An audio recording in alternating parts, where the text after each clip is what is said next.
Hello everybody and welcome to another Gear Talk. And this time, rangefinder camera, the Mamiya 135EE.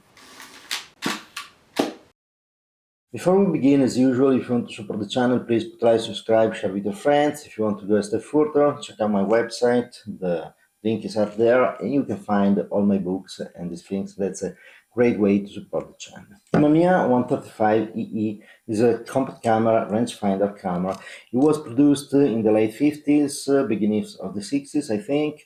And it's a very easy camera to use because it's an automatic camera almost for everything except the autofocus. The 135E has a 38 millimeters as a lens. This is a 2.8, so it's kind of a nice lens, a little bit wider than the standard lens, but not as wide as a 35 millimeters. So it's kind of a nice compromise just to go around and be a tourist and take this kind of pictures.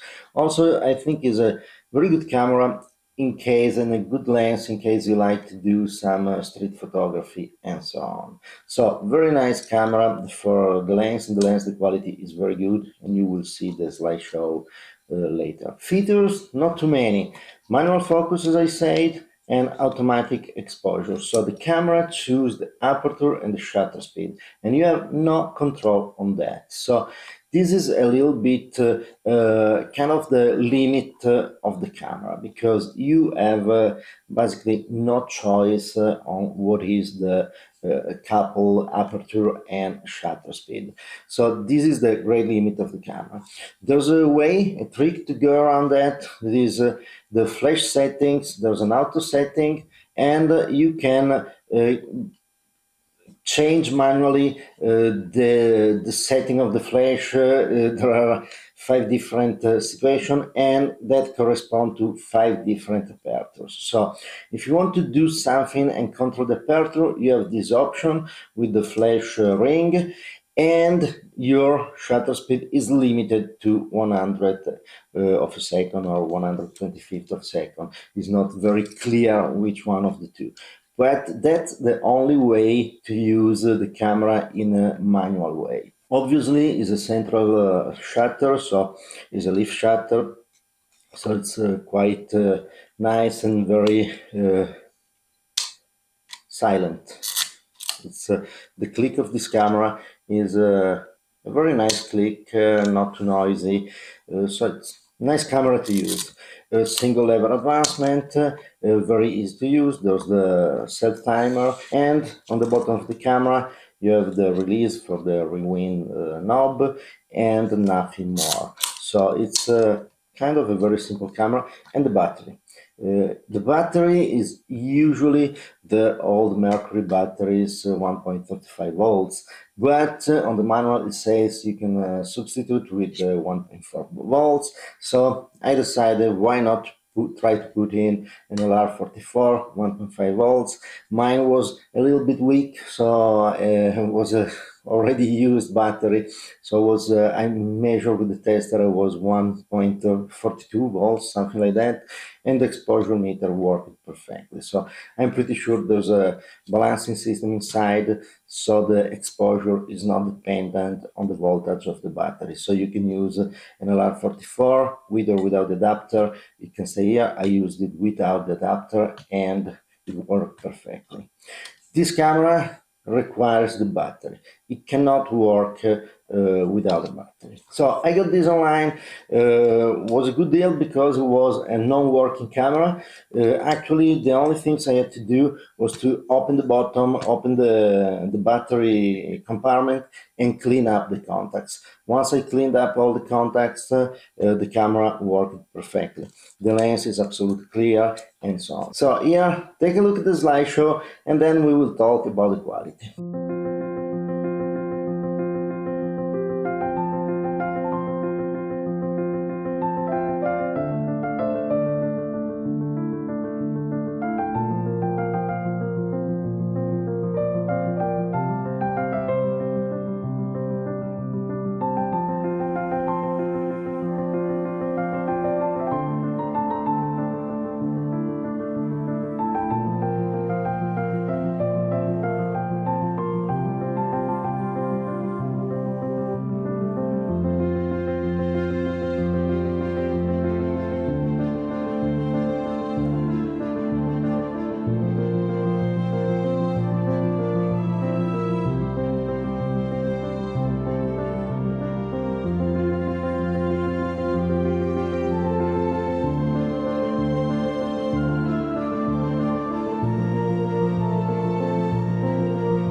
As you can see, the quality of the image is pretty impressive. The sharpness is really, really good.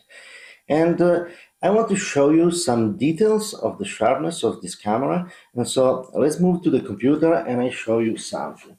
As you can see here, I didn't retouch the image. There was all the dust in it. And lately I am having some problems with dust in the darkroom, so I have to build a cabinet to dry the film and these kind of things. But I didn't retouch anything here. I just did a major retouch for the pictures I insert in the slideshow, but it's not something that I want to really spend time in retouching this image. But first of all, I tell you the size of this image here. So to give you an idea, it's 10,972 pixels on the wide side by 7,800. And in centimeter is 66 by 92 at 300 dpi. And if you are in inches, this is 26 inches by 36.5 inches, always at 300 dpi. So this is really a big file. The scanner with the Imacon 848, it's really a big image that comes out from the scanner. And you can see the sharpness of this lens going up, and 33% is perfect. You go up, and if you arrive at 100%, look at the sharpness of this lens. I mean, the limit here is the film, not the lens. And the sharpness is absolutely great. You can see all the details, you can understand the expression of the people, and this is absolutely a beautiful quality image. So this is really absolutely a fantastic lens. And here is another image, and if you open up this and look at where there's the focus, it's impressive. And also, if you look, these details are perfect, but also if you go up in the corners, these are the corners of the image, and look at the sharpness and the detail that you can see in the windows and in the shades and everything else. So look at the bicycle here. So this is really a great lens. This is the top left corner, and you can see the detail on the street.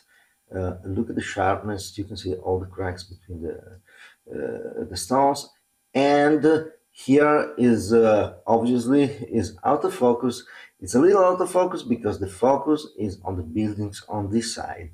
So you can see here in the top also the area that is a little bit out of focus still keeps beautiful details and a beautiful sense of sharpness. So this is the lens, and this is absolutely a great, fantastic lens. As you have seen, the sharpness of this lens is absolutely outstanding. This camera is absolutely great to bring around just as a casual camera and take the pictures. As I say, the only limit of this camera is this is total automatic, and there's no great way to control it. The only thing you have to do if you want to control the camera, use the flash settings, but with the limit of the shutter speed at 100th of a second, or modify the ISO to kind of compensate for the exposure. But the ISO on this camera are pretty limited. You go from 25 ISO to 400 ISO and nothing more. So that is a little bit the limit of this camera. Great camera, casual shooting around. If you want to do something more, it's very limited. But the use when it was on the market was exactly the use of a great quality lens on a camera that anybody can use and just to take snapshots around. And this is the camera. This camera is perfect for that. By the way, it's found that on the scale for the distances, you have the meter and feet on the top, and on the bottom you have the symbols, the usual symbol, the mountain, the person for near object, and all these kind of things. So this is kind of shows you the target for this camera. This is the shooter that is not an expert shooter, but want to get great quality from the camera. Very nice, light but not too much. The exposure was always nice and correct. Obviously, it's just a meter that is measuring the average light on the sheen, so you cannot pretend too much, but it did a great job. As I said, there's a self-timer here, and it's kind of working very good. And on the bottom of the camera, you have an attach for the tripod, so you can use this camera on a tripod in case of slow speeds. The shutter on this camera goes only from the slower time is 1/30th of a second, so you really don't need a tripod. And on the top side is 650th of a second, something like that. So it doesn't have a lot of latitude of playing as a camera. It's pretty limited as an ISO, shutter speed, and this kind of thing. So it's great for the normal situation with normal light, the kind of pictures that the tourist can encounter on its road. And this camera is made for that. It was very nice to use, but what impressed me was the quality of the lens. And I want to look around if I find something with the same lens but without all the automatic features, or better, with also manual features. So it can become a more complex camera. Beautiful camera, it's worth to have one. And by the way, if you want this one, I fixed it, it's okay and perfect, and will be on eBay, and you can find the link here, if I can put it here, down there in the comment. I don't know exactly in the description, I don't know exactly, but this camera will be on eBay. If you like it, go there and bid. Starting price exactly what I paid, so nothing more. It's a good deal.